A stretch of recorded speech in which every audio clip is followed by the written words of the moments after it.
너무 기간이 좀 뜸해서 지난번 강의 혹시 다 잊으셨을지도 모르고요.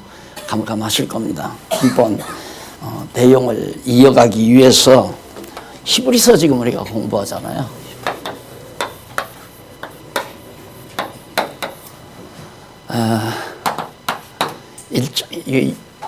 유대주의거든요. 유대주의 경계.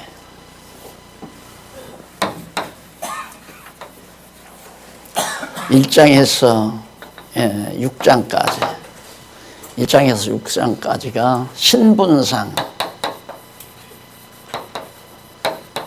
우월성. 그 다음 오늘 공부할 내용 7장에서부터 10장까지가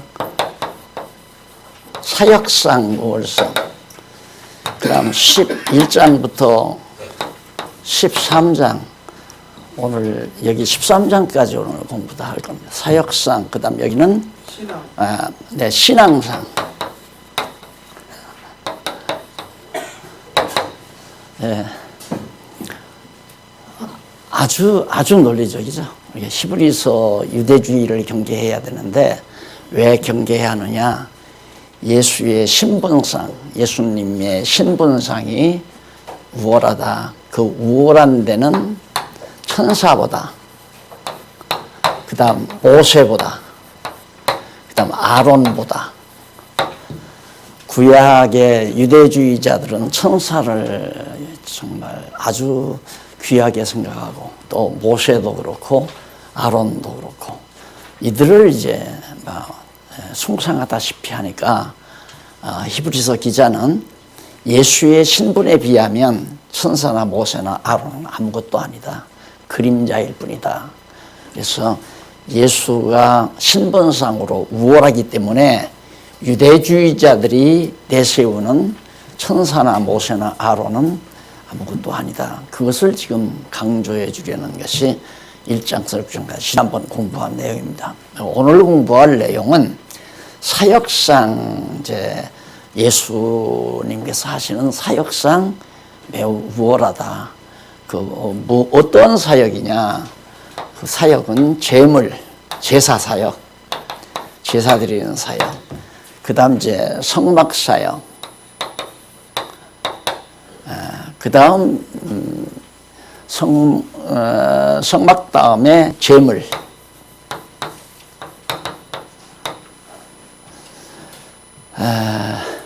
그러니까 예수님께서 하시는 사역은 구약시대 양 잡아서 제사 드리는 그런 제사 행위보다도 그 다음 모세가 광야에서 지었던 성막 내지는 솔로몬이 예루살렘에 지었던 성전보다도 그 사역상으로 봐서 우월하다. 그래서 예수님의 제사 사역이 우월하고 성막 사역이 우월하고 제물 사역이 우월하다. 그러니까 예수님께서는 제사 사역도 하시고 제사장으로서 제사 사역, 어떻게 제사를 드렸는가? 당신의 몸된 성전에서 영원한 제물이 되셔가지고 영원한 제사장으로 참으로 우리를 대속해 주시는 대속사역. 이것이 모두가 다 우월하다. 구약 시대에는 레위 자손 제사장들이 솔로몬이 지은 성전에서 그다음 양이나 소나 비둘기 같은 짐승 피를 가지고 대속 제사를 드렸지만은 예수님은 당신이 친히 대제사장이 되셔서 영원한 성전이 되셔가지고 부활하심으로 말미암아 성전이 되셔서 영원한 제물로 당신의 피로 영원한 대속 제사를 드리셨다. 그러니 비교가 안 된다 이 말이죠. 사역상으로 봐서도 구약시대 이런 제사장들이나 성전이나 제물이나 대속사역이나 이런 일들에 대해서 예수님이 하신 것과는 사역상으로 비교가 안 될 만큼 예수의 사역이 우월하다 하는 얘기입니다. 이것이 이제 오늘 공부하기 시작할 대목이거든요. 자, 그러면 우선 이건 오후에 공부할 내용이고요. 제사 사역에 대해서 사역상 9141페이지입니다. 2번이죠. 2번. 가로는 2번. 예수의 사역상 우월성 해가지고 7장에서부터 10장까지 나와 있습니다. 거기에 이제 의미 분석을 보면요. 이제 여기 보면 바로 7장 제사 사역이죠. 7장은 제사 사역의 우월성. 그다음 8장에서 9장 10절까지는 성막 사역이죠. 그 다음에 9장 11절로부터 10장 10절까지는 제물 사역이에요. 그리고 10장 11절로부터 39절까지는 바로 대속 사역이죠. 그러니까 제사 사역이나 성막 사역이나 제물 사역이나 대속 사역이 구약 시대에 레위 지파인 제사장들이 했던 그런 사역과는 비교가 안 될 만큼 우월하다. 그러니까 예수님께서 하신 사역은 진짜 영원한 것이라면 구약시대 유대인들이 행했던 레위 제사장이 짐승 잡아서 성막에서 제사 드렸던 것은 그림자고 모형이고 그것은 정말 다 없어질 것이고 다 영원한 것이 아니다. 그러니 비교가 안 된다 이 말이죠. 그래서 이것이 과연 정말 사실인가에 대해서 우리 한번 성경에서 직접 한번 확인해 보도록 하겠습니다. 자, 우선 넘어가서 제사 사역의 우월성 7장인데 그 가운데서 이쪽 9143페이지 거기 보면 우월성에 대한 증거가 나와요. 예수 그리스도의 사역이 우월한 증거가 뭐냐? 증거. 첫째 증거는 7장 1절로 3절에 나와요. 멜기세덱을 통해 예수의 제사 사역의 우월성을 밝혀주는 내용입니다. 그리스도의 제사 사역이 우월한 것은 예수는 멜기세덱의 반차를 따라서 제사장이 됐다 이 말이에요. 예수는 멜기세덱의 반차를 따라서. 그러나 구약 시대 제사장은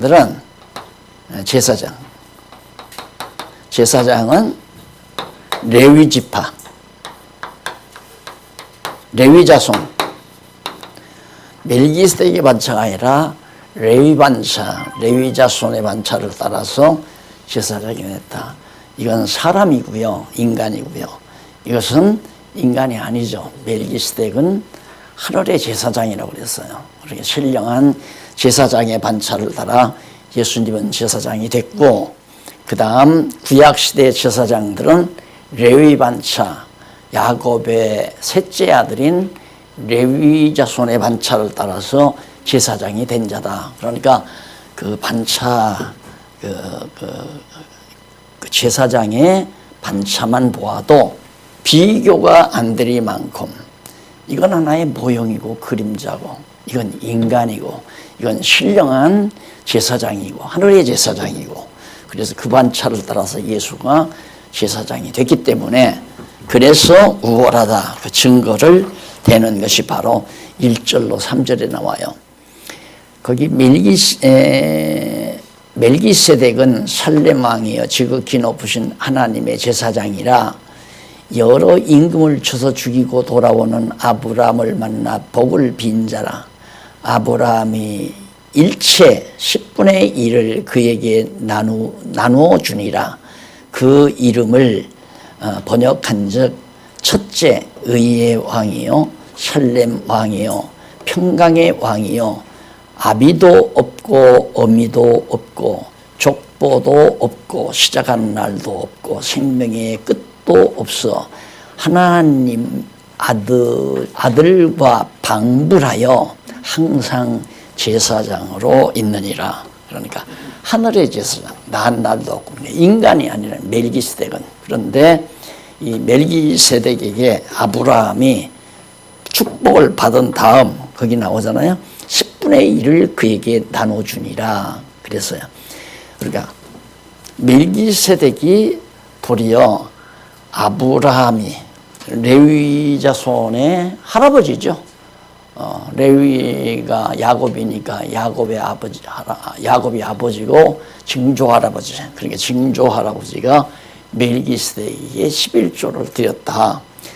복을 받은 다음 지극히 높으신 하나님의 제사장이 여러 임금을 쳐서 죽이고 돌아오는 아브라함을 만나 복을 빈 자라. 누가? 멜기세덱이 아브라함에게 복을 빌었어요. 그렇게 복을 빌고 이미 그 다음 아브라함이 전쟁터에서 빼앗은 것 중에 10분의 1을 왜 그 전쟁에서 이방 민족에게서 빼앗은 것들은 다 불결하잖아요. 불결하기 때문에 정결케 하기 위해서 열의 하나를 구별해서 멜기세덱 영원한 하늘의 제사장에게 제물로 11조를 10분의 1을 드렸다. 그래서 10분의 1이라고 하는 것은 열 중에 하나, 사과가 10알이라면 10알이 모두가 땅에서 난 거니까 부정하잖아요. 하늘 양식을 먹고 살아야 될 하나님의 백성들인데 땅에서 나는 양식을 먹어서는 안 되니까, 그래서 땅에서 난 것들을 정결케 하는 방법이 10분의 1을 드리는 거란 말입니다. 그리고 10개 중에 하나를 드리면 나머지가 다 거룩한 백성의 양식이 될 수 있는 거죠. 그래서 무엇이나 짐승이든 과일이든 곡식이든 할 것 없이 구약시대에 전부 10분의 1을 드린 거죠. 이 모든 것들은 바로 우리가 다 하나님의 택한 백성들이 모두가 다 부정하고 더럽고 추악하지만 백성들 가운데서 우리를 대신해서 한 분 예수 그리스도가 제물로 대속사역을 드리심으로 말미암아, 제물로 드려지심으로 말미암아 바로 우리가 모두가 다 거룩한 백성이 될 수 된다고 하는 진리를 바로 11조라고 하는 귀한 율법을 통해서, 구약시대 그 사역을 통해서, 이건 모세가 오기 전에 벌써 11조가 있잖아요. 모세가. 그러니까 11조의 근본 의도는 불결한 것을 거룩하게 만드는, 전쟁터에서 빼앗은 것들이 다 노량물이니까 불결하잖아요.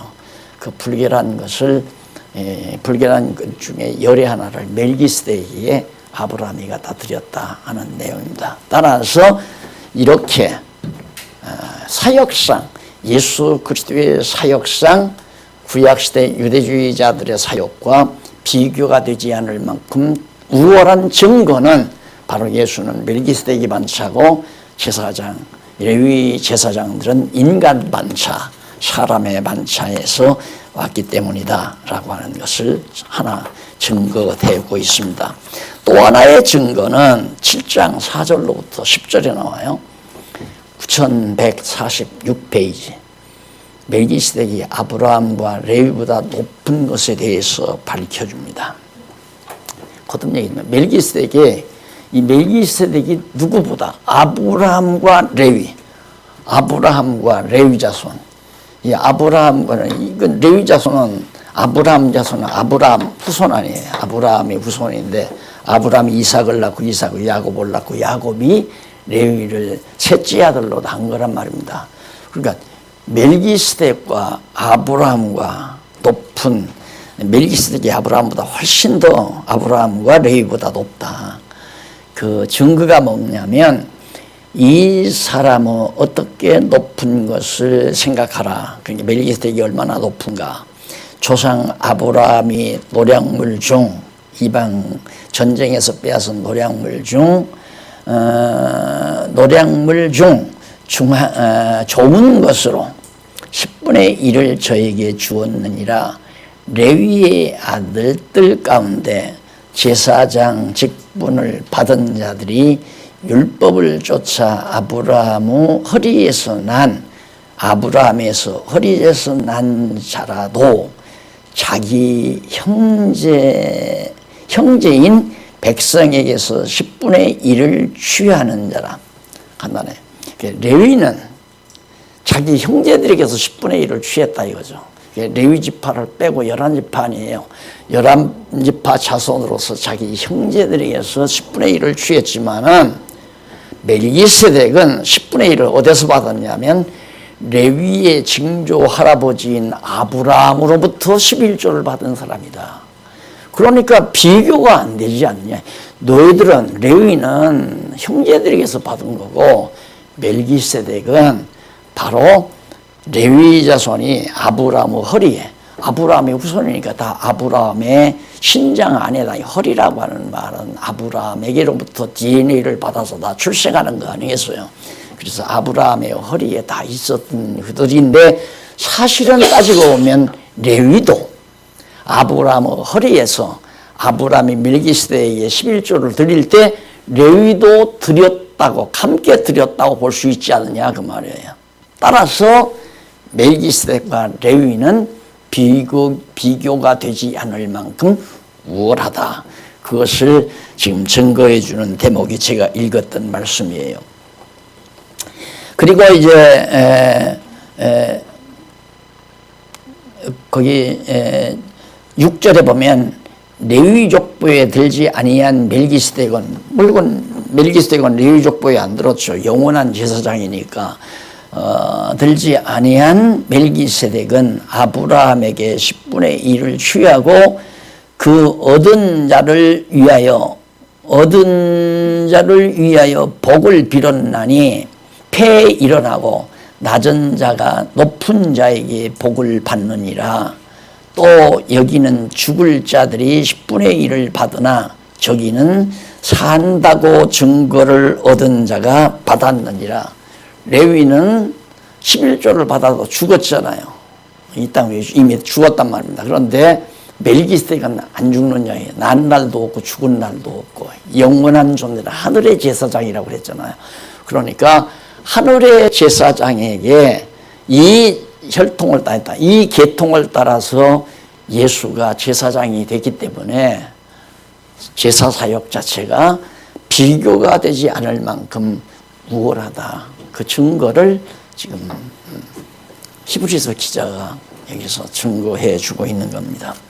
그리고 10절에 보면 이는 멜기세덱이 아브라함을 만날 때 레위는 아직 자기 조상의 허리에, 아브라함이 멜기세덱 만날 때는 레위는 태어나지도 않았다 이 말이에요. 태어나지도 않은 상태에서 아브라함의 허리에서, 아브라함이 멜기세덱에게 11조를 드렸단 말은 레위도 11조를 드렸다고 볼 수 있다. 그런 얘기예요. 자, 이런 걸 보면, 자, 지금 10조 기자의 논법대로 예수님께서 영원한 제물로 하나님 앞에 드리셨다고 하는 것은 우리도 그리스도 안에서 영원한 제물로 하나님 앞에 드려진 바 되졌다고 하는 사실을 우리는 감지할 수 있잖아요. 그래서 그리스도의 공로로 예수님이 당신이 영원한 제물이 되셔서 정말 속죄, 대속사역을 이루심으로 말미암아 우리가 의롭다함을 얻었다. 자, 그 증거 중에 세 번째 증거는 11절로 14절 나옵니다. 레위 제사 직분 대신 유다 지파 예수를 세웠음을 밝힙니다. 자, 여기는 구약 시대는 레위 지파를 제사장으로 세웠지만은 신약 시대 예수 그리스도는 누구? 유다 지파, 유다 자손인 예수를 바로 제사 직분으로, 이 제사직을 감당할 수 있는 직분으로 세웠다.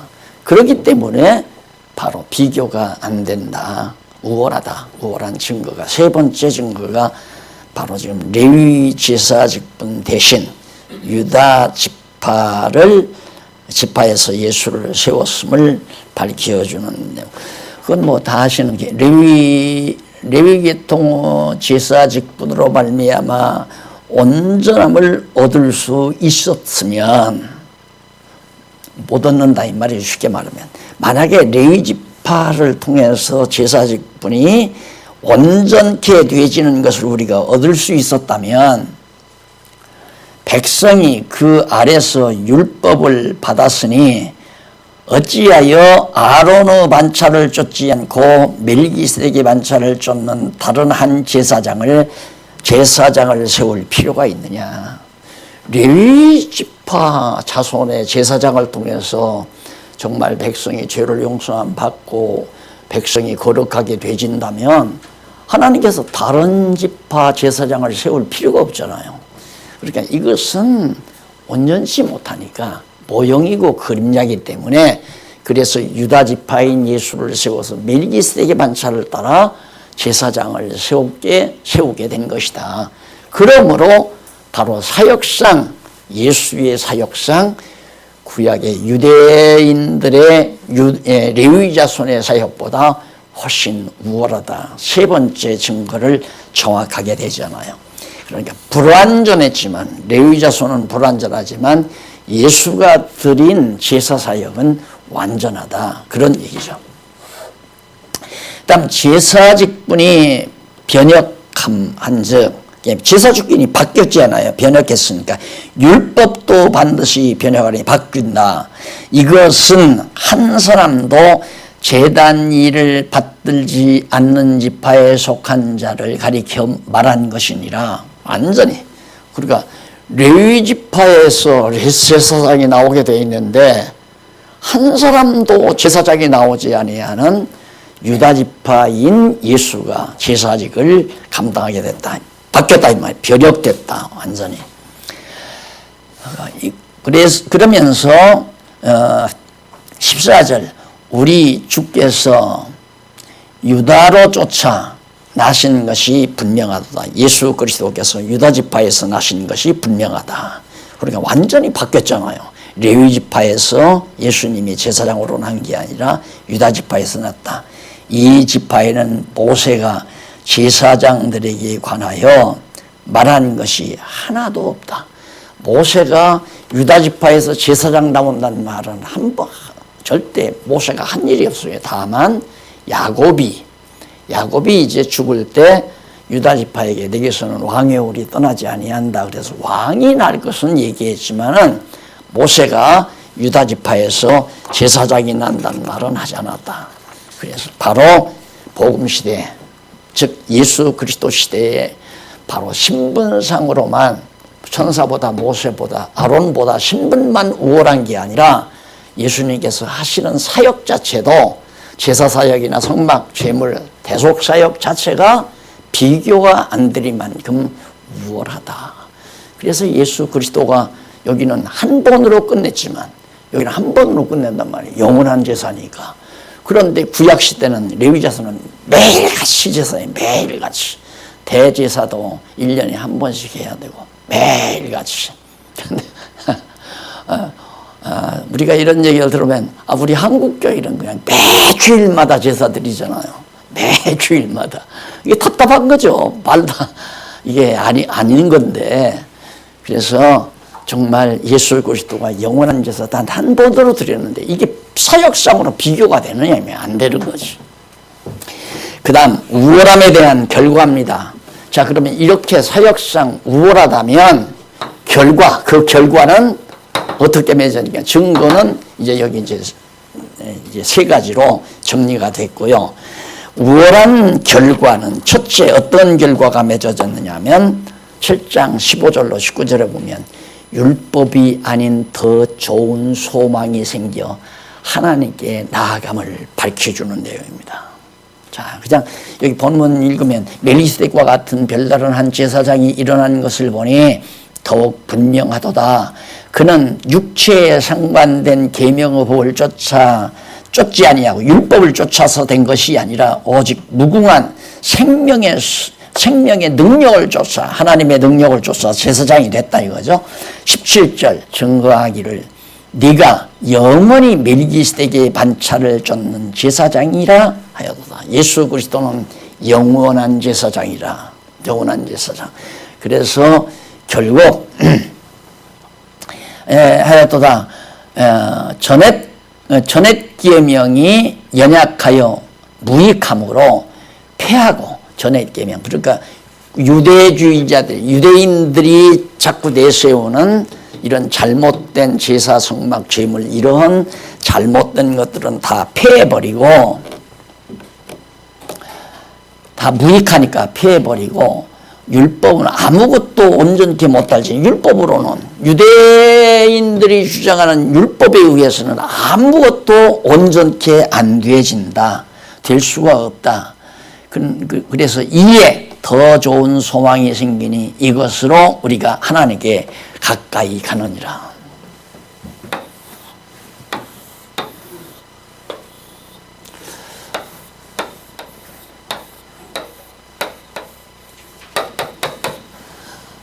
이제 예, 지성수고요. 그다음 성소, 마당, 회막들, 회막들. 그다음 담장 밖은 이제 담장 바깥.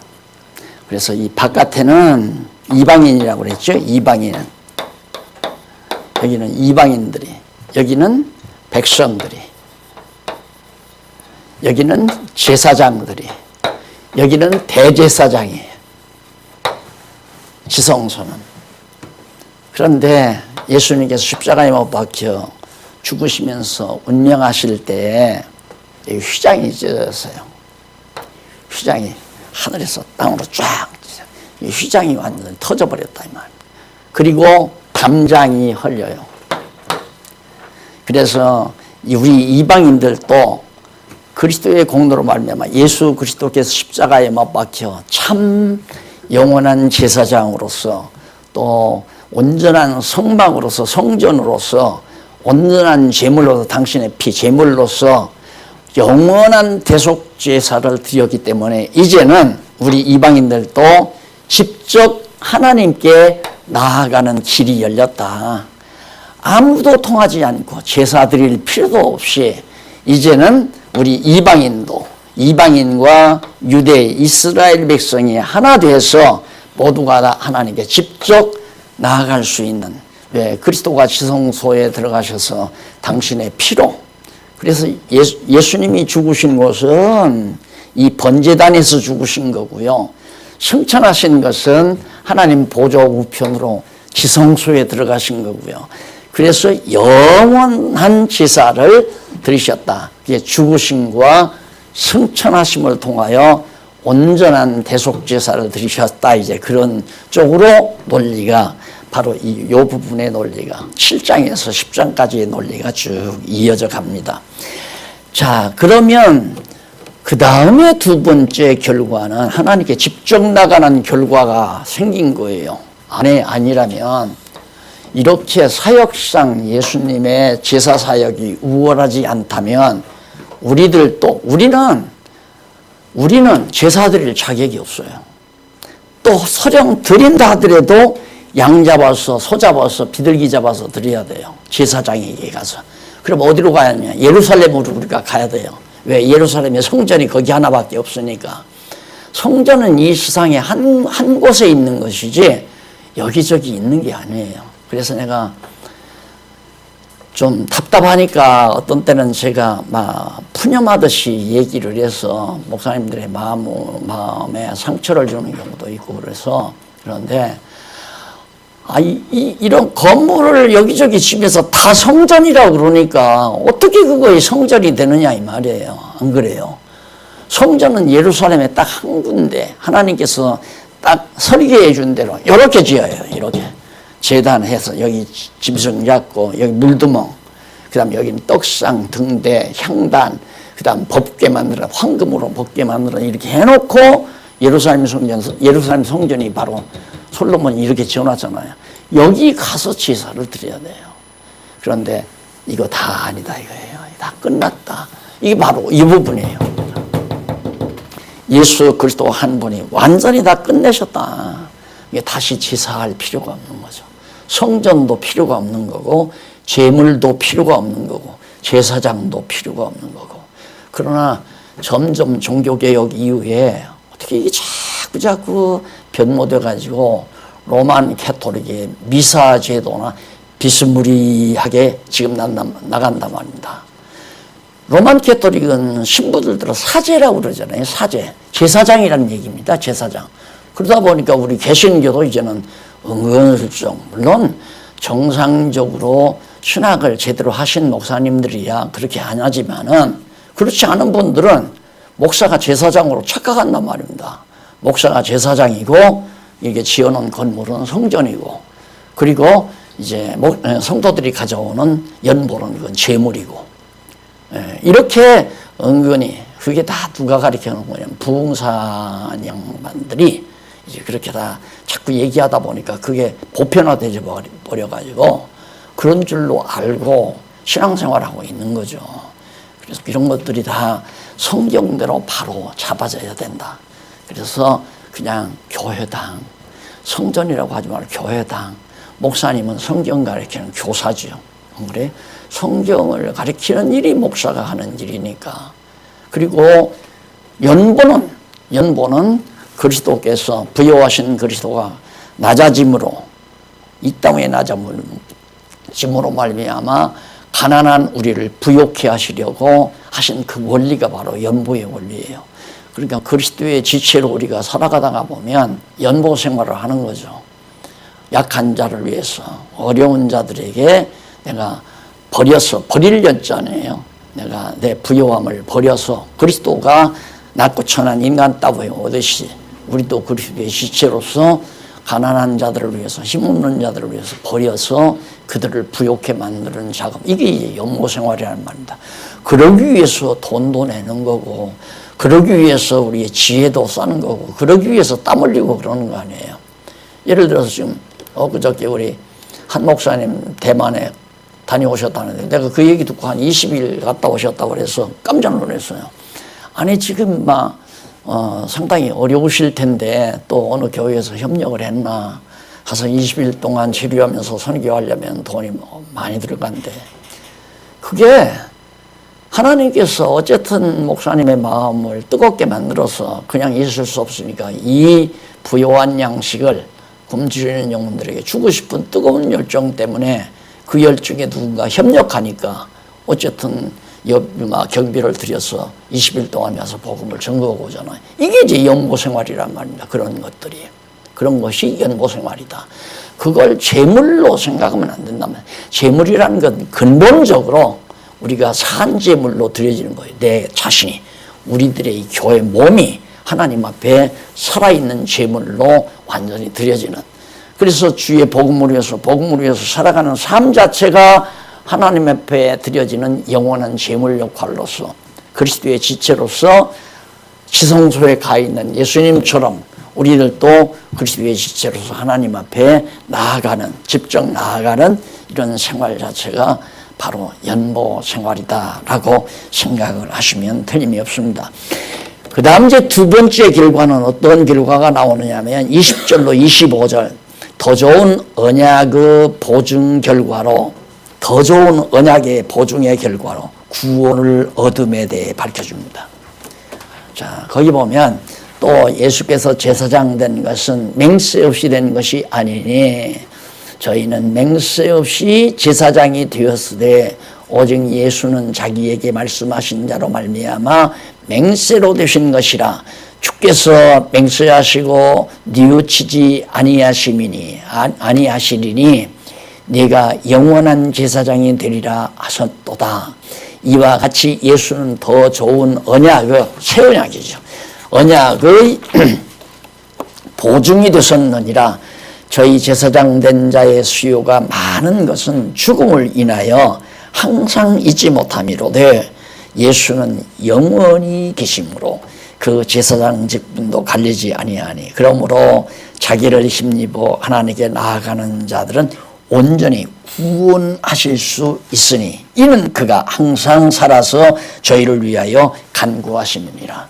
그러니까 첫 번째 결과는 하나님께 우리가 다 나아갈 수 있게 됐고, 두 번째 결과는 이렇게 나아가는 자들로 다 구원에 동참하게 됐다.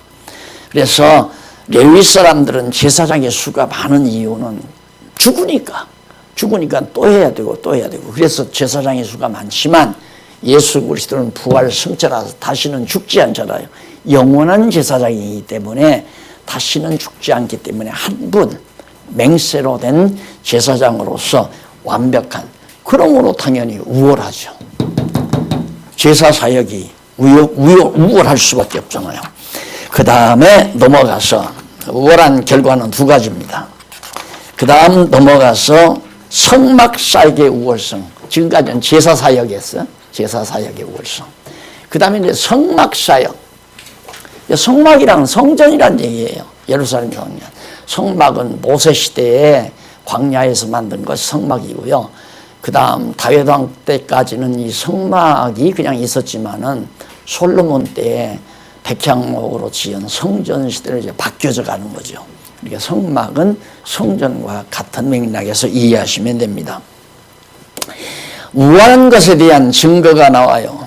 그러면 성막 사역이 우월한 증거가 뭐냐? 성막 사역이 우월한 증거는 첫째,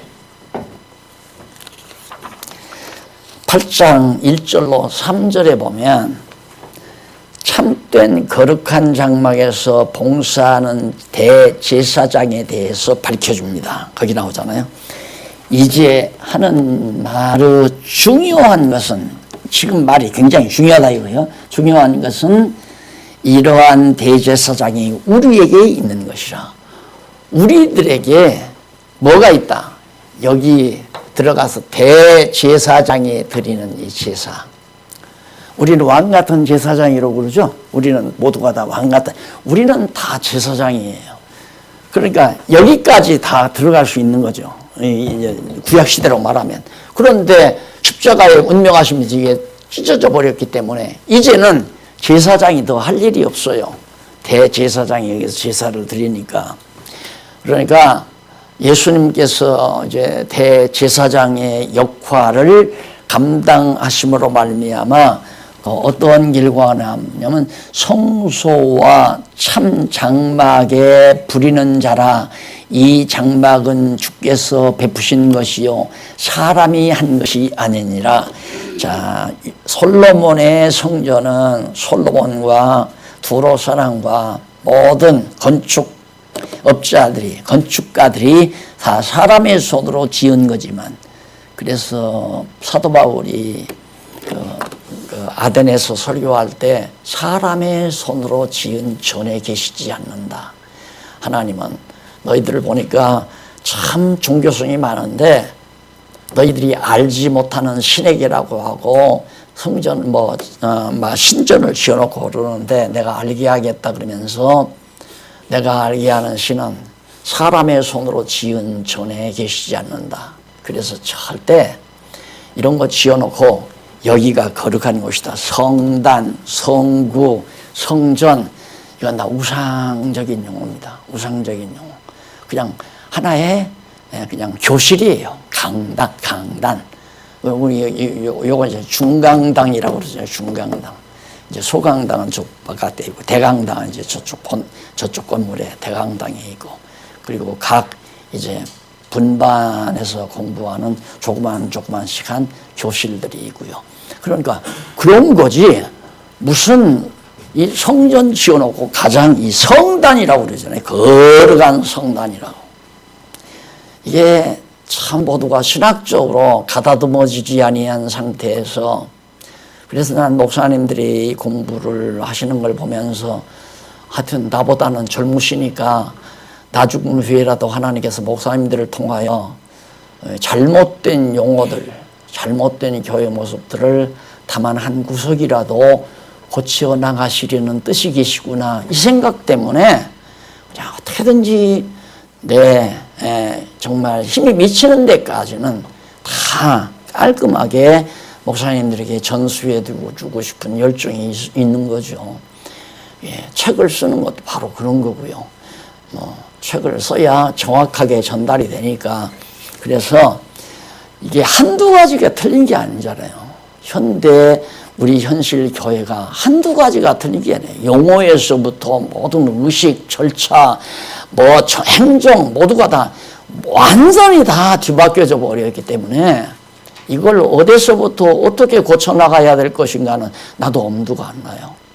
그래서 가장 이제 순리적인 방법은 깨닫고 성경대로 올바로 우리가 알게 되면 두 사람이 고치고 한 사람이 고치다가 두 사람이 고치고 다섯 사람이 고치고 10사람이 고치면 뭐 10년 내지 20년, 100년 지나면 그래도 상당히 바뀌어지지 않겠어요. 자, 종교개혁도 보니까 500년 전에 종교개혁 했다지만 이게 성경이 성경대로 안 드러나나 보니까 종교개혁 정신이 계속해서 500년 동안 퇴보한 거예요. 종교개혁 정신이. 그런데 이제는 성경이 너무 분명하게 다 이제 들춰나가기 때문에 이제 세월이 가면 갈수록 더 좋아지지 않겠나 하는 그런 기대도 있고 소망도 있고, 물론 그렇게 기도도 하고 내가 다 하겠다는 생각도 아니고, 다만 아는 대로 가르쳐주면 성경대로 가르칠 수만 있으면 전해줄 수만 있으면 전해준 다음에는 두 사람 고치고 다섯 사람 고치고 10사람 고치고 한 도회가 바뀌고 한 총회가 바뀌고 이렇게 바뀌다가 보면 한국 교회에 그래도 맑은 밀이 좀 흐르지 않겠나 하는 희망과 소망, 그런 기도를 마음속에 간직하고 지금 이 시간도 제가 이렇게 임하는 겁니다. 너무 분명하잖아요. 아니, 온전하신 예수 그리스도가 영원히 죽지 않는 분이 가서 완전히 지성소 영원한 하나님 보좌 우편에 가서 우리를 위해서 기도하고 있는데, 지금 땅에서 무슨 제사를 떠드리고 누가 제사장 노릇을 하고 사제들이 앉아서 뭘 흔들고 돌아다니고 뭐 뭘 갖다가 뿌리고 이런 장난들을 해서 영혼들을 다 유혹하는 거, 천벌을 받을 일이죠. 천벌을 받을 일. 그래서는 안 되잖아요. 그래서 적그리스도라는 거 아니에요. 그리스도가 해야 될 일을 왜 자기가 하느냐 이거야. 사제가 뭔데, 안 그래요? 인간이 제사장이 될 수가 없잖아요. 인간 제사장이 완전치 못하기 때문에 하나님의 아들이 영원한 제사장 멜기세덱의 만차를 따라서 제사장이 돼가지고 제사를, 영원한 제사를 드리는데, 그래서 우리 목사님들이 해야 될 일은 오직 성경을 성경대로 가르치는 일 외에는 다른 일이 없어요. 교회를 다스리는 것도 통치자이신 머리 되신 예수님이 다스리시고, 제사를 드리는 일도 예수님이 영원한 제사를 드리시는 거고, 그럼 우리는 뭔가 가르치는 은사 받은 교사들이란 말입니다. 성경 가르치는 교사. 그래서 앉으나 서나 그냥 성경, 앉으면 성경 연구하고, 서면 성경 가르치고, 사람을 만나면 성경 가르치고, 혼자 있으면 성경 연구하고, 이것이 우리 목사님들이 해야 될 중요한 임무가 아니겠나 하는 생각을 늘 해봅니다. 자, 그래서 땅에 있지 않고 하늘에 있는 장막, 이건 구약시대 유대인들은 땅에다가 예루살렘에다가 성전 지어놨지만은 우리의 성전은 하늘에 있잖아요. 하늘에. 그리스도의 몸이 성전이라 말입니다. 우리가 제자들이 예수님에게 예루살렘의 성전 자랑했잖아요. 이거 다 헐어라. 몽땅 다 헐면 내가 3일 만에 짓겠다. 그 말이 무슨 뜻인지 몰랐다가 성령이 임한 다음에야 사도 요한이 죽었다가 부활하실 자기 몸을 가리키밀로라. 요한복음에 그거 나오잖아요. 성령께서 깨닫게 하니까 3일 만에 성전을 다시 짓겠다고 하신 말씀이 당신이 3일 만에 부활하실 것을 의중에 두고 말씀하셨구나 하는 걸 사도 요한이 깨닫고 기록해 놨기 때문에, 그래서 우리가 그걸 보고 예수 그리스도가 참 성막임을, 진짜 성전이 그리스도의 몸임을, 그러니까 우리는 성전의 제목이죠. 하나님께서 택한 백성들을 하나하나 불러서 점점 지어져 가게, 다음 세대에 태어날 목사님들의 손자가 태어나고 아들이 태어나고 손자가 태어나고 그 가운데 택한 백성들이 있을 거 아니에요. 그들을 다 불러서 완전히 성전이 지어진 다음에는 세상 끝날이 오는 거죠. 자, 그 다음 넘어가서 8장 7절로 12절에 보면 첫 언약이 흠이 있어 둘째 언약을 세우셨음을, 이제 너무 분명하죠. 이거 구약시대 유대인들이 세워놨던 성막은 다 흠집이 있었다. 그러니까 예수님께서 예수 그리스도와 흠집이 없는 온전한 둘째 언약을 통해서, 둘째 언약, 즉 새 언약을 통해서 성전을 세웠다라는 얘기를 말씀하고 있는 겁니다. 또 우리 잠깐 쉬었다가 차 한잔 드시고 우리 13절부터 그렇게 하도록 하십시다.